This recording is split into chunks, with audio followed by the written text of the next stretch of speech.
They always said the town of Hallowmere had one rule. It wasn't written on signs or printed in the tourist brochures. It wasn't even spoken outright to outsiders. But if you lived there long enough, you'd hear it whispered in the grocery store aisles, murmured in the schoolyard, muttered in the back pews of the church. Don't answer the phone after midnight. The warning was as old as the telephone lines themselves. Nobody remembered exactly when it started. Some said the 1930s, when the first rotary phones crackled to life. Others claimed it went back even further, to when messages were tapped by telegraph and strange knocks echoed back. But no matter the origin, the rule remained. And for decades, families in Hallowmere grew used to unplugging their phones before midnight, or simply letting them ring if they dared leave them connected. It was easy to dismiss in daylight. But at night, when the fog rolled off the lake and the trees pressed close to the houses, the silence between rings felt like a heartbeat. And then one summer, for friends, Avery, Marcus, Layla, and Jonah, decided rules like that were nothing but folklore.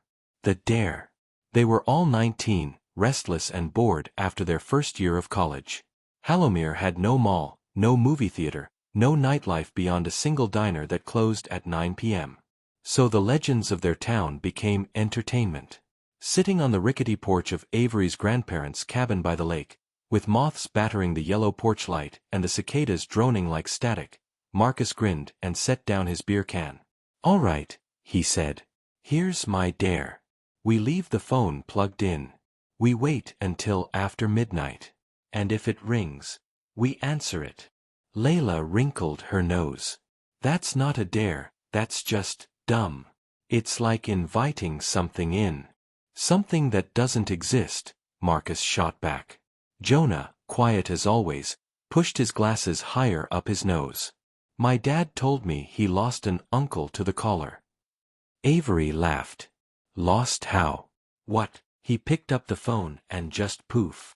Jonah shrugged. "They said the line was still open when they found the phone off the hook. Nobody on the other end. Nobody ever found him either.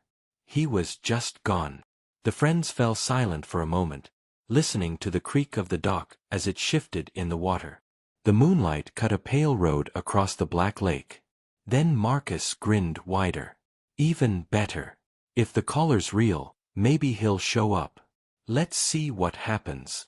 The first ring. The clock struck midnight with a dull, metallic chime from the old wall clock inside. At 12:07, the phone rang. It was an ancient thing, avocado green with a curly cord, sitting on the hallway table inside the cabin. The shrill tone jolted through the still night like a scream. They froze. Marcus broke the silence first. "Well, we wanted this." Layla shook her head, whispering, "Don't." But Avery was already moving. Half daring, half curious, they reached for the receiver. Their hand trembled just slightly. They lifted it to their ear. At first, only static. A soft hiss, like wind rushing through pine trees. Then a voice. Low. Hollow. Dragged across the line like it came from deep underground. "I see you." Avery slammed the phone back down, their breath catching. Marcus laughed nervously. "Okay, creepy. Someone's messing with us." But Jonah was staring at the window. "Then how come the line's not even connected? My grandma said the caller doesn't need wires." The others followed his gaze. Outside, by the tree line, a shadow shifted. The shadow. At first, it looked like a trick of the light. A figure standing too still, too tall, just where the moonlight faded into blackness. Layla clutched Avery's arm. "Tell me you see that." They all saw it. The figure didn't move closer. It just stood, like it was waiting. The phone rang again. Louder this time, rattling the table. Avery shook their head, voice cracking. "Don't answer it." But Marcus, stubborn as ever, grabbed the receiver. "Hello," he snapped. Static. Then the same voice, deeper now. "I'm closer." Marcus laughed shakily and slammed the phone down. "It's just some freak with a radio, that's all." But when they turned back to the window, the figure was gone. The dock creaked outside, Heavy footsteps echoing across the wood. The voice in the line. They barricaded the door with chairs, stacked furniture, even dragged the old trunk from the attic. But the phone wouldn't stop ringing. 12:20. 12:32. 12:47. Each time the shrill sound tore through the cabin. And each time, when they ignored it, the footsteps circled the cabin. Once, the doorknob rattled. Once, the back window tapped, slow and deliberate, like fingernails. Jonah finally broke. "If we don't answer, he won't leave," Layla cried. "And if we do?" But Jonah was already lifting the receiver. His voice shook. "Who are you?" Static. Then the voice whispered, "Jonah." The phone slipped from his hand, clattering to the floor. They all stared at him. How did it know your name?" Avery whispered. Jonah's face had gone pale as paper. "Because," he said softly, "that wasn't my name until I was 6. My parents changed it. Hardly anyone remembers my birth name. Nobody should know." The phone rang again. The splitting of time. By 1:15, they were breaking. Marcus was pacing, muttering about calling the cops, though there was no cell signal this deep by the lake. Layla was crying quietly in the corner. Avery kept their flashlight trained on the window, though the fog pressed so thick now that nothing could be seen beyond the glass. The phone rang once more. This time, nobody moved to answer it. It answered itself. The receiver lifted, slowly, as though an invisible hand had picked it up. Static filled the cabin. Then, overlapping voices spilled out, not one, but dozens, maybe hundreds, all at once.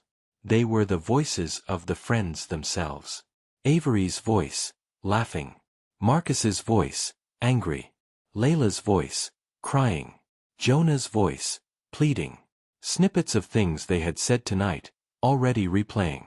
And then, things they had not said yet. "Don't open the door. He's already inside. We won't survive the night." The friends clutched each other as the receiver dropped back into place. And somewhere in the cabin, a floorboard groaned. The door that shouldn't exist.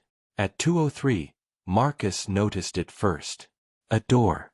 On the far wall of the cabin, where there had never been a door before. Old, heavy wood, with a brass knob, glowing faintly as though lit from the other side. They all swore it hadn't been there when the night began. The phone rang again. This time, when Jonah answered, the voice was clear. "It's time to let me in." The new door rattled. They backed away, but the knob turned, slow and steady. Marcus grabbed a chair and hurled it at the door. The wood splintered, but behind the cracks, there was no wall. Only darkness. A void stretching forever.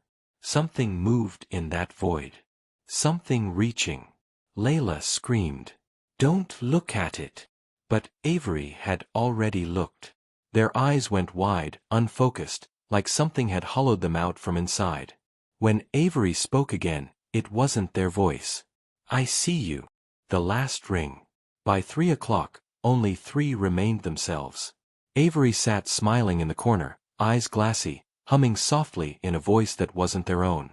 Marcus was shaking, muttering apologies. Layla clutched Jonah's hand until her nails drew blood. The phone rang one final time. Jonah, trembling, lifted it. "Please," he whispered. "What do you want?" The voice was calm now. Almost kind. "I only want to replace you." The line went dead. The lights in the cabin flickered. And then, went out. Epilogue. 3 days later, the sheriff's deputy checked the cabin after neighbors reported strange noises. He found the phone off the hook. He found 4 sets of footprints circling the cabin in endless loops. And he found 4 young adults sitting around the kitchen table, smiling faintly. Their eyes glassy. Their reflections in the window just a fraction too slow. When the deputy asked their names, they spoke in unison. "We are the caller now." And in Halomir, the rule spread stronger than ever. Passed from mouth to mouth, etched into memory like scripture. Don't answer the phone after midnight. Not because you won't survive, but because something else will survive in your place.